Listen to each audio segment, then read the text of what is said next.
Raptor fans, I got 2 words for you. Kyle Lowry. This is the Airborne Podcast. I'm your host, Ajit. And wow, was that a game. That is how you get redemption against a team that whooped you guys at home on Christmas Day. There was a lot of guys that the player of the game could have went to, but Kyle Lowry came out and he balled out in TD Garden. And he said it before, that TD Garden's a place he loves. He loves playing there. He loves the city of Boston, and he's had a lot of his best games in Boston. And he's the type of guy that loves going on the road and loves that hostile environment where you can just quiet the crowd with big-time shots, which is exactly what he did tonight. Patrick McCaw was a stud tonight as well. You know, they said they wanted to put him more at the point guard so you could have Kyle Lowry and Fred VanVleet running more without the ball for open shots on a fast break. And it worked tonight. Everyone was, making shots. They had 2 days of rest. Clearly that night on Christmas Day did not go well for us because we played 3 games in 4 nights. But 2 days of rest shows you what we can do. Even with the depleted team, we're able to come out and challenge them in a place where they haven't really lost. I feel like they only lost 1 game, and this is the first time we won in Boston in a little over 3 years.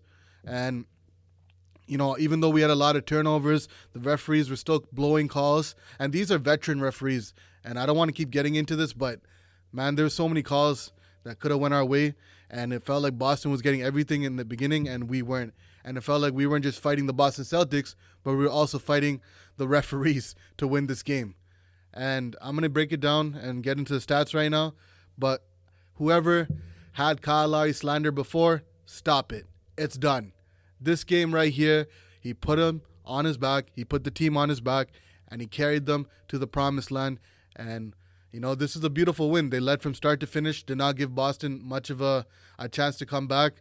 They did get it to as close as 3, but it didn't seem like it was out of control. There were some moments, I guess you can say, where the momentum was swinging, but this was about a game of runs, and every time a coach called timeout, the other team went on a run. So for example, the Raptors went on like a 9-0 run. Boston calls timeout. They get their group together and they come out and go on a 9-0 run. And then Nick Nurse calls a timeout, and so on and so forth. And that's how this game basically went. In the first quarter, we were shooting really well. We were shooting 71% from the field, but that quickly vanished as we missed like 6 or 7 straight shots to start the second quarter and went down to like 57% or 54% in like a span of like 2 minutes. Overall, first quarter, I said we needed better starts because you didn't want to keep digging yourselves in holes with good teams, and we were able to do that tonight. And we finished the first quarter leading them by 11, 36-25. And in the second quarter, we let them come back, and they outscored us by 6, and they won the quarter 29-23. And at the end of the first quarter and at the end of the second quarter, Marcus Smart hit a buzzer beater from 3, and then Kemba hit one at halftime to cut the lead to 5. And we were leading, I believe, 59-54 at halftime. Then in the third quarter, we were able to get our stuff together, and we were able to close it on a good run, and we won the quarter 30-25. And then in the fourth quarter, Lowry was hitting shot after shot after shot, 3 after 3 after 3. He was just out there doing a lot of things, and it worked for us tonight. It did. And we had so many guys foul out, and it's not a good thing to happen for us because we have a depleted team as it is, and we're playing guys that never played in valuable minutes yet this season. But, some of them came out tonight and proved us wrong and showed that they can handle and hang with the big boys. And so, the fourth quarter, we outscored them again 24-18, and we won the game 113-97. And this was a big win for us because this could have swung us, down the Eastern Conference rankings. And with the Pacers losing last night to Miami and Philly losing to Orlando, this gives us a little bit of room, a little bit of cushion. And it's definitely good for us. It's good. Another thing, let's break down the stats. Let's start off with the A side, the Toronto Raptors, because they did win. Oh, I was actually mentioning the fouls. OG Anunoby and Rondae Hollis-Jefferson, they had the worst time tonight. They fouled out, and I don't even know where half the fouls came from, to be honest. But Rondae did not have a good game. OG had some few moments here and there, but he didn't really have the best game either. And Brissett, the Canada's own Brissett, if that's how you say his name, came in and he gave valuable minutes, a lot of energy, a lot of hustle plays. It doesn't look like he did much on the stat sheet, but if you watch the game, you can see how much he impacted the game with valuable offensive rebounds in crucial moments where we were able to capitalize and grow the lead going into that fourth quarter. And they didn't even bring Serge Ibaka back at the end because we didn't need him. I mean, our small lineup, whoever they had out there, was working for us, and they just went with the flow, and it worked. You got a little bit of Stanley Johnson at the end there because we had some garbage minutes there, the last minute 35 or so. But OG Anunoby in 15 minutes only scored 7 points, 4 rebounds, no assists, 3 of 4 from the field, no free throw attempts, and 1 of 2 from the free throw line with 5 turnovers. God damn. And 6 personal fouls. McCaw definitely helped us make big shots at the beginning to hold us afloat, to have the lead throughout the game. He had big drives to the basket, big plays on assists, big assists, and big three-pointers. And in 43 minutes, yeah, you heard me right, the man played 43 minutes tonight, and he balled out. He flirted with the triple-double, had 18 points, 7 rebounds, 8 assists, 8 of 12 from the field, very efficient, and 2 of 4 from the three-point line with 1 steal, 1 block, only 2 turnovers, and he was the primary ball handler for them in the starting lineup tonight. Serge Ibaka, 30 minutes, he had 20-10, 9 out of 14 from the field, no assists, 1 of 4 from the free throw line, 1 of 3 from the three-point line. It was very odd because these two teams are very good free throw shooters, but the Boston Celtics were missing so many free throws at the beginning, and we were missing so many free throws throughout the game. It just didn't make sense, but it was one of those nights. Kyle Lowry, superstar, Toronto's finest. Go vote for Kyle Lowry, Fred VanVleet, and Pascal Siakam for the All-Star game if you haven't already. This man is showing he has not lost a step. He just took a step last season. He took a step back because he was trying to do it for the betterment of the team. And he's showing even at the age of 34, the man can still ball out and have those crazy nights where he goes off and he puts the team on his back and he knows how to get it done. So in 39 minutes, the man had 30 points, 4 rebounds, 7 assists, 10 of 17 from the field, 5 of 6 from the free throw line, and 5 of 10 from the three-point line with 2 steals. The only flaw I could say he had tonight was he had 6 turnovers, which is uncharacteristic of him because he can really, hold the ball and not turn over. He usually has a better assist to turnover ratio than tonight shows, basically. Fred VanVleet, 37 minutes, 18 points, 3 rebounds, 5 assists, 5 of 19 from the field, 4 of 5 from the free throw line, and 4 of 9 from the three-point line with 5 steals. All right, Freddie, I see you. And 1 block with 3 turnovers. Terrence Davis had a couple of threes there. Had definitely 1 3 I knew that came at a crucial moment off an offensive rebound. In 22 minutes, he had 7 points, 7 rebounds, 2 assists, 3 of 5 from the field, no free throw attempts, and 1 of 3 from the three-point line with 2 turnovers. Rondae, 19 minutes, did not have his great game as he usually does, and he was limited with personal fouls tonight. As you can see, he fouled out at the end of the game. He had 3 points, 6 rebounds, no assists, 1 of 4 from the field, and 1 of 2 from the free throw line, and 0 of 1 from the three-point line with 1 turnover. Chris Boucher, he had a lot of pick and roll action there at some points in the game where he was just getting open dunks in the lane. You saw him just flying through and just dunking on mans. And in 16 minutes, he had 6 points, 4 rebounds, 3 assists, 3 of 4 from the field, and no free throw attempts, and 0 of 1 from the three-point line with 1 block. He had a block on Jaylen Brown there at one point. Stanley Johnson, I'm going to read his stats out just because he came out, got a couple rebounds in 2 minutes, and that's about it. Stanley Johnson's doing Stanley Johnson things. Boston Celtics, we were able to limit Jaylen Brown tonight. We were able to tame him because he was going off on us at home. And he only had 17 points tonight in 37 minutes with 5 rebounds, 1 assist, 5 of 12 from the field, 6 of 8 from the free throw line, and 1 of 2 from the three-point line with 3 steals, 3 turnovers.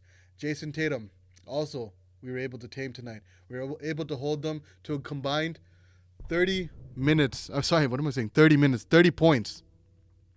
30 points tonight. Well, 29 to be exact. But we were able to hold them. We were able to hold them both under 30 points together. And,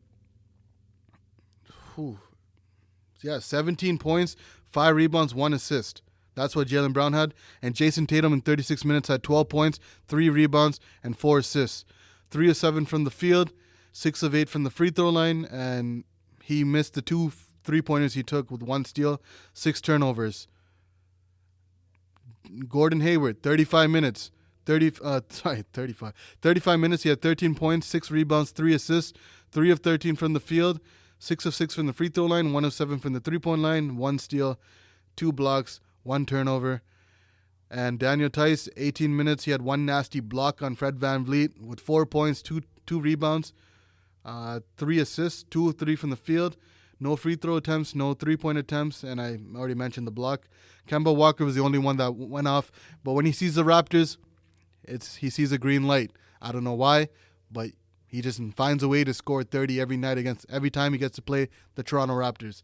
And in 39 minutes, he had 30 points, 2 rebounds, 2 assists, 11 of 23 from the field, 5 of 6 from the free throw line, and 3 of 11 from the 3-point line with 2 steals. God damn. Shot 3 of 11 from 3? Okay. Marcus Smart, 23 minutes, came back from an 8-game absence with an eye infection. And he scored 7 points, 2 rebounds, 2 assists, 2 of 9 from the field, 2 of 4 from the free throw line, 1 of 5 from the 3-point line with 3 steals. 3 steals and a turnover. Cantor came out, 17 minutes, 11 points, 6 rebounds, 1 assist, 5 of 5 from the field. Okay, Cantor. 1 of 1 from the 3-point line. Shot his first 3 today of the season and made it. And as you can tell, he never gets any defensive stats because he's a defensive liability. And that's why you see he only had 17 minutes tonight. Everyone else was kind of irrelevant. No one really played. No one really on their team had any other stats that really meant anything. And in their defense, they are coming off a back-to-back. They played Cleveland yesterday and they won. So they got some of their, karma, basically. Because we were playing 3 games in 4 nights, and now they're coming off the back-to-back. And they were not able to make the shots that they usually make. Hence why you see them not lose that often at the TD Garden, but they lost tonight. And they usually make those open threes, but they were missing a lot of them tonight. Overall, as a team, though, we shot 52% from the field as a team tonight. 44 of 84 from the field, and they shot 40%, and they shot 31 of 78 from the field.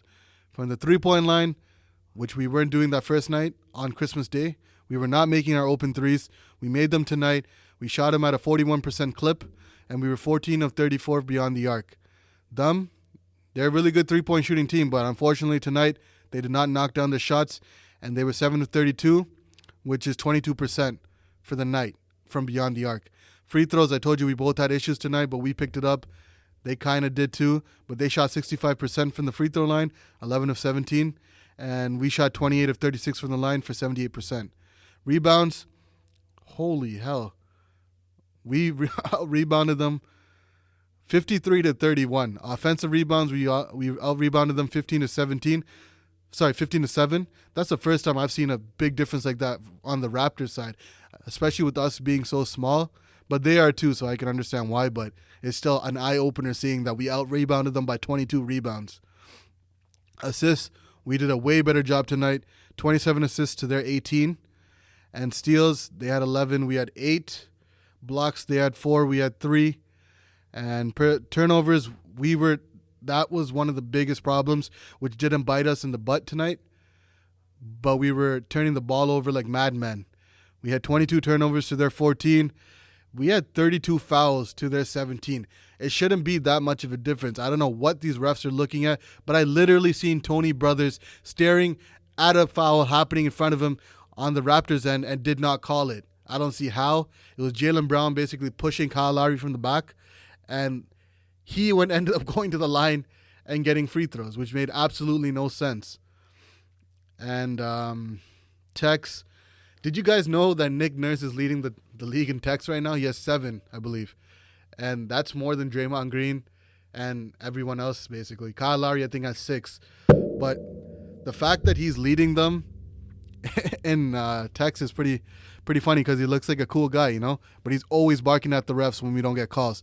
And we're not just making these calls when we lose games. We're making them when we win them, too. And there was a possession there where they got fouled, where the Raptors player got fouled, and it ended up being called a travel. But Nick Nurse was still complaining to the ref, saying, bro, what are you looking at? Like, come on, bro. Like, these are veteran referees making these mistakes. I don't know if their eyes are going bad or if they're just too lazy to make the call or if they're just too infatuated by the game. But something needs to get fixed.